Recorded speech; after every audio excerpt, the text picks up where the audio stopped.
प्रयागराज में कप्तान और सितारा की शादी अब विवादों में घिर गई है। जहां एक और कप्तान ने आरोप लगाया कि उसकी पत्नी सुहाग रात वाले दिन पत्नी सितारा के करीब जाने पर चाकू से हमले की धमकी देने का आरोप है। वहीं दूसरी ओर सितारा ने भी अब अपने पति पर गंभीर आरोप लगाए हैं।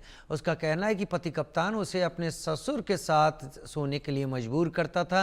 वहीं अमन नाम के व्यक्ति को लेकर पूछे गए सवाल पर उसने कहा कि मैं अमन को जानती तक नहीं। जब वायरल सीसीटीवी फुटेज में उसके भागने की बात सामने आई तो उसने कहा मुझे मारा पीटा जा रहा था, इसलिए मैं घर छोड़कर चली गई। जब सितारा से पूछा गया कि आपने किसको बुलाया जाने के लिए रात के 2 बजे, तो उस पर सितारा बोली जो एक शख्स मिला, एक भैया थे जिनके साथ मैं बैठ गई और निकल गई। पूरे मामले में पुलिस ने कहा चूंकि मामला पारिवारिक है इसलिए दोनों पक्षों ने आपसी सहमति से इसे सुलझाने की बात कही है।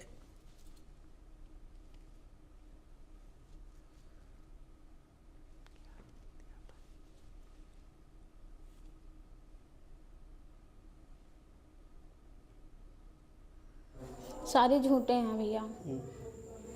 वो वो मुझे हम- मारता पीटता है। उसकी एक वाइफ भी है, बेटी भी है।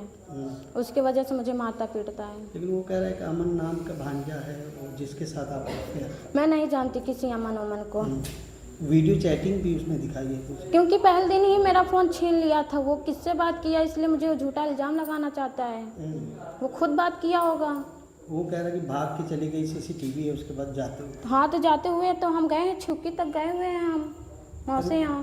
फ़ोन पर बाइक पर बुला के लोगों के साथ ये मैं सब। किसी को बाइक को नहीं बुलाए हैं। वो कह रहा हमारी शादी नहीं हुई, ये भी कह रहा है। शादी हुई है, दिखाया भी है फोटो।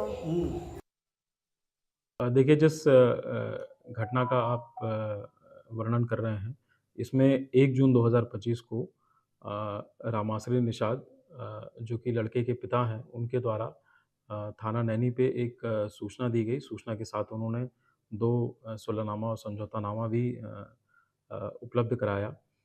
जो उन्होंने सूचना दी उसके अनुसार 29 अप्रैल 2025 को इनके लड़के की शादी करछना के डीहा गाँव की एक लड़की से हुई और शादी के 3-4 दिनों बाद लड़की ने ससुराल वालों को बताया कि उनका किसी और से प्रेम प्रसंग है और वो वहीं रहना चाहती हैं। जिसके पश्चात लड़के के परिजनों तथा लड़की के परिजनों के मध्य में एक सुलहनामा हुआ, जिसके पश्चात लड़की अपने मायके चली गई।